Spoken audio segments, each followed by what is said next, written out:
BBC বাংলার সান্ধ্য অধিবেশন প্রবাহতে আপনাদের স্বাগত। আজ আপনাদের সাথে লন্ডন স্টুডিও থেকে আছি মানসী বড়ুয়া। বাংলাদেশের সর্বশেষ গুরুত্বপূর্ণ আপডেট সংবাদে আপনাকে স্বাগত। শুরুতেই সংবাদ শিরোনাম, পরে বিস্তারিত। প্রথমেই জানাবো আমাদের হাতে থাকা সর্বশেষ নির্বাচনে সবথেকে গুরুত্বপূর্ণ তাজা আপডেট সংবাদ। হোমনা তিতাসে বালুখেকো চাঁদাবাজ থেকে মুক্তি চাই বললেন হাসনাত আব্দুল্লাহ। জাতীয় নাগরিক পার্টি এনসিপির দক্ষিণাঞ্চলের মুখ্য সংগঠক হাসনাত আব্দুল্লাহ বলেছেন, হোমনা তিতাসে বালুখেকো এবং চাঁদাবাজ যারা রয়েছে এদের হাত থেকে মুক্তি চাই। যারা মেঘনা নদীর বালু বিক্রি করে সংসার চলে, তাদের এই হোমনা তিতাসে ঠাঁই হবে না। এরপর জানাবো, পুরুষরাই নারীর পরিচালক, এটা মেনে নেই আমরা রাজনীতিতে এসেছি। ইসিতে জামাত নেতৃত্বের বৈঠক। বাংলাদেশ জামাত ইসলামের কেন্দ্র মহিলা বিভাগের সেক্রেটারি নুরুল নেসা সিদ্দিকা বলেছেন, নারীরা জামাতের আমির হতে পারবেন না, আমরা এটা আগেই জানি। আমরা একটা ইসলামিক দল, আসলে পুরুষরাই নারীর পরিচালক, এটা মেনে নেই আমরা রাজনীতিতে এসেছি। এদিকে ভারত আর আমেরিকার ইনসাফ জনগণ দেখতে চায় না বললেন চরমোনাই পীর। চরমোনাই পীর মুফতি সৈয়দ মোহাম্মদ ফয়জুল করিম বলেছেন, আগামীর বাংলাদেশ কোনো ভারত কিংবা যুক্তরাষ্ট্রের প্রিসক্রিপশনে চলতে পারবে না। বাংলাদেশ চলবে বাংলাদেশের আলেম ওলামা এবং এদেশের সাধারণ মানুষের ইচ্ছায়। তারা যে প্রিসক্রিপশন দিবে সেই প্রিসক্রিপশনে বাংলাদেশ চলতে দেওয়া হবে না। আজ একটি নির্বাচনী জনসমাবেশে তিনি এসব কথা বলেছেন। এ সময় তিনি বিএনপি ও জামাতের সমালোচনা করেন। জানাবো, জানুয়ারিতে এলো দেশের ইতিহাসে তৃতীয় সর্বোচ্চ রেমিটেন্স। সদ্যবিদায়ী জানুয়ারি ৩১ দিনে দেশে $৩১৭ কোটি পাঠিয়েছে প্রবাসীরা, যা প্রবাসী আয়ে সর্বোচ্চ তৃতীয়। এর আগে যত পরিমাণ টাকা পাঠানো হয়েছে তার মধ্যে এবারই সর্বোচ্চ তৃতীয় পর্যায়ের রেমিটেন্স পাঠিয়েছে প্রবাসীরা। এবং সর্বশেষ জানাবো, আগে ১ লক্ষ টাকা ঘুষ দিতে হতো, এখন লাগে ১০ লাখ বললেন আজম জে চৌধুরী। বর্তমান অন্তর্বর্তীকালীন সরকারকে এনজিওদের সরকার দাবি করে ইস্ট কোস্ট গ্রুপের চেয়ারম্যান আজম জে চৌধুরী বলেছেন, এই সরকার কোনো বিষয়ে ব্যবসায়ীদের মতামত নেয়নি। তারা যেহেতু এনজিও থেকে এসেছে, এনজিওগুলোর মাধ্যমে সারা দেশ চালানোর চেষ্টা করছে।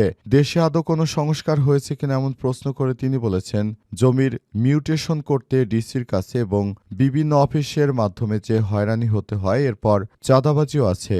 আগে যেখানে ৫০,০০০ টাকা লাগতো, এখন সেটা দিতে হচ্ছে ১০ লক্ষ টাকা। এটা খুবই দুঃখজনক ব্যাপার বলে জানিয়েছেন তিনি। প্রিয় দর্শক, এতক্ষণ শুনছিলেন সংবাদ শিরোনাম, এবারে বিস্তারিত। তবে তার আগে বন্ধুরা অনুরোধ থাকবে, এই সংবাদটিতে একটি লাইক দিন। এই চ্যানেলে আপনি নতুন হয়ে থাকলে আমাদের সংবাদটি দেখতে দেখতে চ্যানেলটি সাবস্ক্রাইব করে রাখুন। কমেন্ট করে বন্ধুরা আপনার মূল্যবান মতামত জানিয়ে দিন আপনি বিশ্বের কোন দেশ থেকে বা বাংলাদেশের কোন স্থান থেকে আমাদের সংবাদটি দেখছেন এবং শুনছেন। আর বন্ধুরা, সংবাদটি আপনার সোশ্যাল মিডিয়া ফেসবুকে শেয়ার করে বন্ধুদেরও দেখার সুযোগ করে দিন। গাজা যুদ্ধে আপনি যদি নিরীহ ফিলিস্তিনিদের ভালোবেসে থাকেন, কমেন্টে ইয়েস লিখে পুরো বিশ্বকে জানিয়ে দিন। এবারে বিস্তারিত। হোমনা তিতাসে বালুখেকো চাঁদাবাজ থেকে মুক্তি চাই বললেন হাসনাত আব্দুল্লাহ। জাতীয় নাগরিক পার্টি এনসিপির দক্ষিণাঞ্চলের মুখ্য সংগঠক হাসনাত আব্দুল্লাহ বলেছেন, হোমনা তিতাসে বালুখেকো চাঁদাবাজ রয়েছে, এদের থেকে আমরা মুক্ত চাই। আমরা চাই বাংলাদেশটাকে নতুনভাবে সাজাবো, বাংলাদেশের জন্য কাজ করব। কিন্তু বিভিন্ন সময় আমরা দেখতে পাচ্ছি এসব চাঁদাবাজ ও দুর্নীতিবাজরা আমাদেরকে নানাভাবে বাধা প্রদানের চেষ্টা করছে।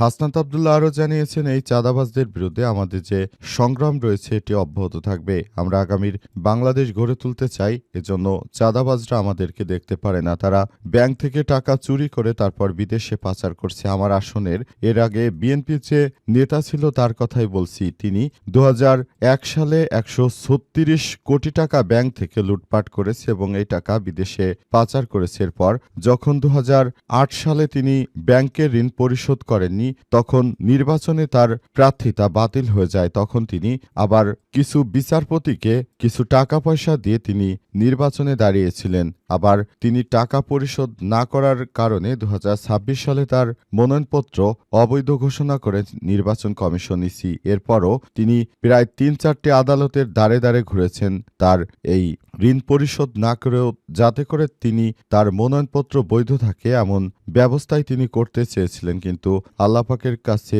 অশেষ শুকরিয়া আদায় করছি, কারণ এই ঋণখেলাপি ব্যক্তি অবশেষে তার মনোনয়নপত্র অবৈধ ঘোষণা করেছে বাংলাদেশের সর্বোচ্চ আদালত সুপ্রিম কোর্টের আপিল বিভাগ। সেখান থেকেই তার মনোনয়নপত্র বাতিল হতে বাংলাদেশের মানুষ, এই ব্যাংকেও এই মানুষের টাকা আত্মসাৎকারীর হাত থেকে রক্ষা পেল। যদি যথাযথ সময়ে না হতো, এবারও তিনি এই টাকা পরিশোধ তো কোনোদিনও করতেন না, বরং তিনি আরও বেশি টাকা ভবিষ্যতে ব্যাংক থেকে নিয়ে যেতেন এবং এই টাকায় দিয়ে তার ছেলে মেয়ে, স্ত্রী, পুত্র সন্তান যারা আছে বিদেশে আরামায়েশী জীবন কাটাতো। এমন মানুষকে যদি আপনারা ভোট দেন, তাহলে বাংলাদেশ কিভাবে এগিয়ে যাবে? আপনাদের অবশ্যই ভোট দেওয়ার আগে এসব বিষয়গুলোকে খুবই বিবেচনা করা উচিত বলে মনে করেন হাসনাত আব্দুল্লাহ। ইসিতে জামাতের নারী নেতৃত্বের বৈঠক, পুরুষ নারীর পরিচালক এটা মেনে নেই আমরা রাজনীতিতে এসেছি।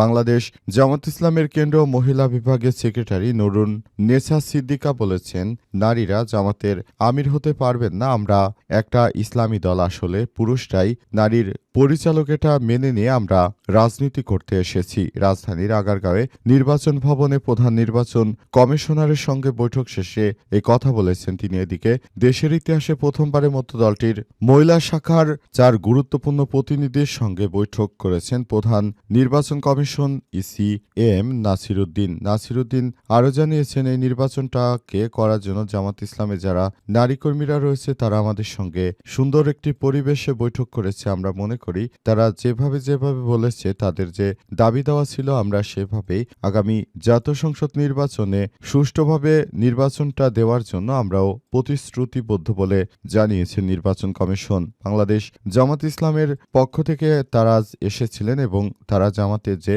বর্তমান ব্যবস্থাপনা সেটিকে মেনে নেই, আগামীতে এই বিষয়গুলো তিনি ঠিকমতো করছেন বলে আমরা মনে করি বলে জানিয়েছেন নির্বাচন কমিশন, এবং সে অনুযায়ী নির্বাচন কমিশনও একটি সুষ্ঠু নির্বাচন দিতে বদ্ধপরিকর বলে নির্বাচন কমিশনের পক্ষ থেকে আজ বিষয়টি নিশ্চিত করা হয়েছে।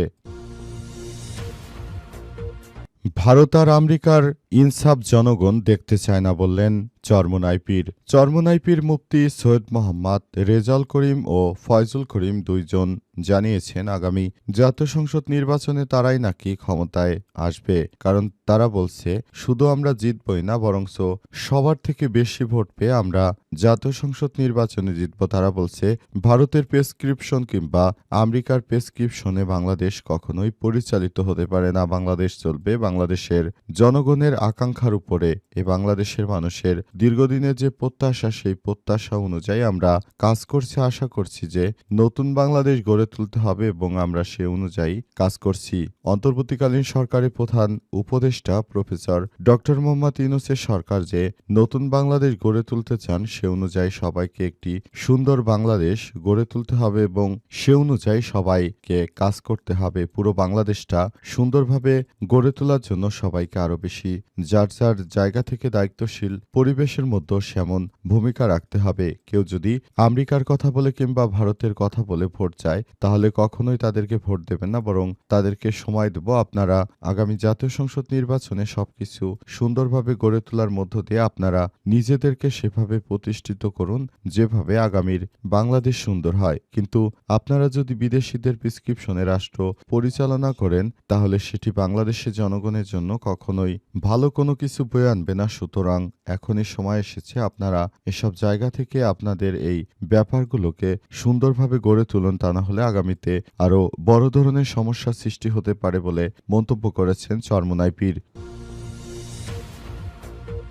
জানুয়ারিতে এলো দেশের ইতিহাসে তৃতীয় সর্বোচ্চ রেমিটেন্স। সদ্যবিদায় জানুয়ারি ৩১ দিনে দেশে এসেছে $৩১৭ কোটি, যা পাঠিয়েছেন প্রবাসীরা। দেশের ইতিহাসে এক মাসে প্রবাসীদের পাঠানো তৃতীয় সর্বোচ্চ রেমিটেন্স। আজ বাংলাদেশ ব্যাংকের মুখপাত্র আরিফ হোসেন খান বিষয়টি নিশ্চিত করেছেন। তিনি জানান, জানুয়ারি মাসে দেশে রেমিটেন্স এসেছে $৩১৭ কোটি। এই হিসেবে প্রতিদিন গড়ে দেশে রেমিটেন্স এসেছে $30 কোটি 23 লক্ষ, যেখানে গত বছরের একই সময় এসেছিল $2.19 বিলিয়ন রেমিটেন্স, অর্থাৎ বছর ব্যবধানে রেমিটেন্স প্রবাহ বেড়েছে 45%। এর আগে গত বছরের ডিসেম্বরে দেশে $3.23 বিলিয়ন পাঠিয়েছেন প্রবাসীরা, যা দেশের ইতিহাসে এক মাসে দ্বিতীয় সর্বোচ্চ রেমিটেন্স। এর আগে 2024-25 অর্থবছরে দেশে এসেছিল $3.99 বিলিয়ন রেমিটেন্স, যা ছিল দেশের ইতিহাসে এককভাবে সর্বোচ্চ রেমিটেন্স প্রবাহ। সব মিলিয়ে চলতি বছর 2025-26 অর্থবছরে জুলাই থেকে জানুয়ারি পর্যন্ত দেশে মোট রেমিটেন্স এসেছিল আরও অনেক। এই রেমিটেন্সগুলো আসার ফলে পুরো বাংলাদেশের আর্থিক পরিস্থিতি আরও অনেক বেশি ভালো হয়ে যায় এবং আমরা মনে করছি আগামী জাতীয় সংসদ নির্বাচনের আগে এই রেমিটেন্স প্রবাহ আরও অনেক বাড়বে এবং এই রেমিটেন্স প্রবাহের মধ্য দিয়ে আমরা পুরো সিস্টেমটিকে একটি সুন্দরভাবে দেখতে চাই বলে জানিয়েছে তারা।